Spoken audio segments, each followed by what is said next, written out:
Halo, perkenalkan nama saya Gustin Vera dengan NIM E11112010002 dari kelas A reguler A pagi, Prodi Hubungan Internasional Fakultas Ilmu Sosial dan Ilmu Politik Universitas Tanjung Pura.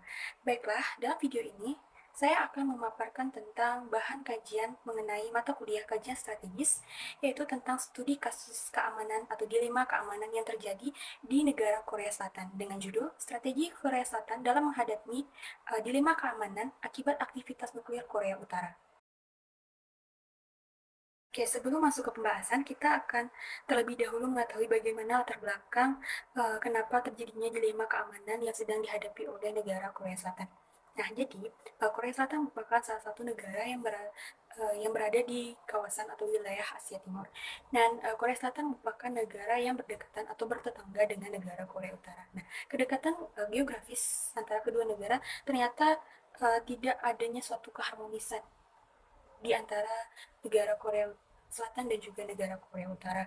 Nah, hal ini dikarenakan kedua negara ini kita tahu bahwa sejarahnya memang sangatlah rumit, di mana Korea Utara dan juga Korea Selatan ini pernah mengalami perang yang namanya Perang Korea, di mana Perang Korea ini terjadi pada tahun 1950, dan ini terjadi akibat dari dua ideologi yang berbeda yang dianut oleh kedua negara.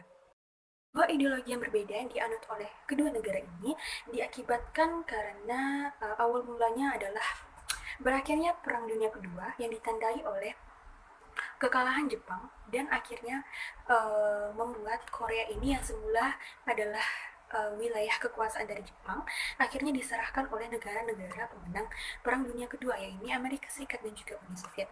Dan kita tahu bahwa Amerika Serikat dan juga Uni Soviet ini merupakan dua negara yang memiliki ideologi yang berbeda, di mana Amerika Serikat merupakan negara yang berideologi liberalisme, sedangkan Uni Soviet ini merupakan negara yang berideologikan komunisme.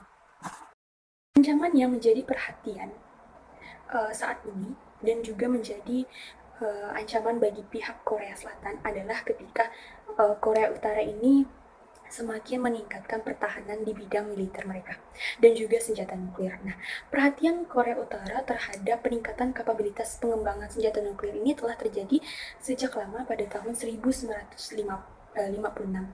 ketika Korea Utara ini beraliansi ataupun bekerja sama dengan Uni Soviet. Program nuklir dari negara Korea Utara ini tentunya memiliki akhirnya berakibat terhadap suatu kecemasan ataupun dilema keamanan yang dirasakan oleh negara Korea Selatan. Nah, hal ini yang mengakibatkan Korea Selatan ini harus berusaha sebaik mungkin untuk menjaga stabilitas keamanan negara mereka dengan juga memperkuat pertahanan keamanan wilayah mereka dan juga militer mereka, serta untuk mengimbangi kekuatan dari negara Korea Utara. Bicara mengenai ancaman keamanan ataupun dilema keamanan yang dihadapi oleh negara Korea Selatan ini tentunya berkaitan dengan satu konsep dari studi hubungan internasional, di mana konsep ini dinamai dengan konsep security dilemma. Nah, saya di sini mengambil konsep security dilemma untuk menganalisis mengenai studi kasus tentang dilema keamanan yang sedang dihadapi oleh negara Korea Selatan. Nah, di sini saya mengambil konsep security dilemma dari uh, John Hertz, di mana John Hertz ini dalam bukunya berjudul Idealist of International and Security Dilemma mendefinisikan konsep dilema keamanan sebagai suatu individu ataupun kelompok yang sangat aktif secara politik untuk menjaga keamanan mereka dari ancaman dan juga serangan dari kelompok-kelompok maupun individu lainnya. Nah, kelompok dan individu di sini dalam tanda kutip sebagai suatu negara yang berupaya untuk menjaga keamanan negara mereka dari serangan negara lain dengan terus menambahkan kekuatan di bidang militer, beraliansi dengan negara besar yang memiliki kekuatan militer ataupun menghindari pengaruh dari kekuatan superior negara lain. Kasus ini juga saya menggunakan teori, yaitu teori balance of power, di mana kita tahu bahwa teori balance of power merupakan teori yang mengatakan bahwa negara itu harus berupaya untuk mampu mengimbangi kekuatan mereka dengan negara lain. Nah, teori balance of power di sini saya menggunakan teori dari TV Powell, di mana TV Powell ini dalam teori balance of power mengklasifikasikan balance of power ini dalam 3 indikator, yang mana yang pertama adalah mengenai hard balancing, yaitu lebih kepada peningkatan negara dalam meningkatkan kapabilitas militer.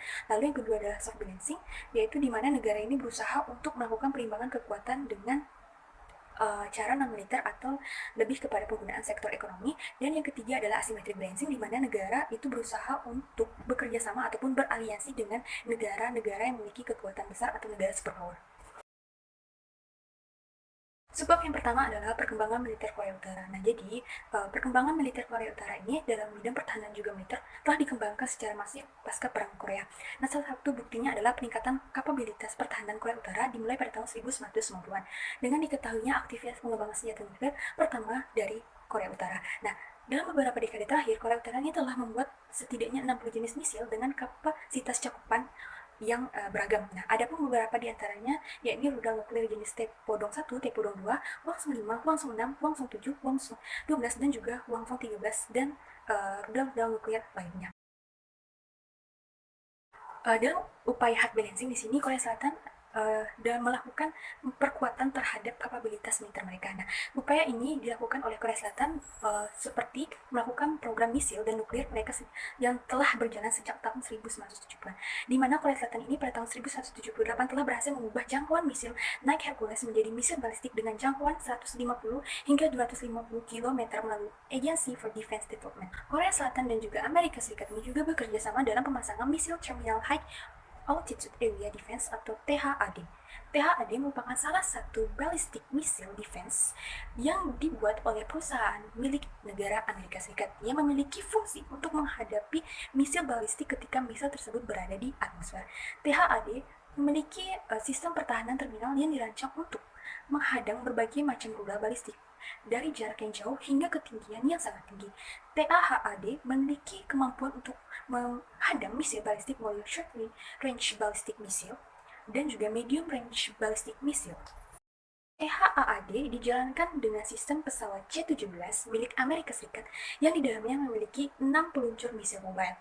THAAD dipasang di Korea Selatan pada akhir tahun 2017 sebagai upaya dari penangkalan nuklir milik negara Korea Utara yang semakin menjadi ancaman. THAAD yang ditempatkan di wilayah Korea Selatan ini memiliki kemampuan untuk mencegat misil balistik milik Korea Utara dengan model short range ballistic missile dan juga medium range ballistic missile. Ancaman yang diberikan oleh Korea Utara akhirnya mengakibatkan Korea Selatan ini harus berupaya sebaik mungkin untuk mempertahankan atau menjaga stabilitas keamanan negara mereka dan juga mengimbangi kekuatan dari negara Korea Utara. Nah, karena hal itulah kenapa Korea Selatan melakukan perimbangan ataupun lebih memperkuat militer mereka adalah supaya nantinya ketika terjadi konflik antara Korea Selatan dan juga Korea Utara, Korea Selatan ini telah memiliki stabilitas ataupun pertahanan militer mereka yang juga seimbang ataupun kuat dari Korea Utara.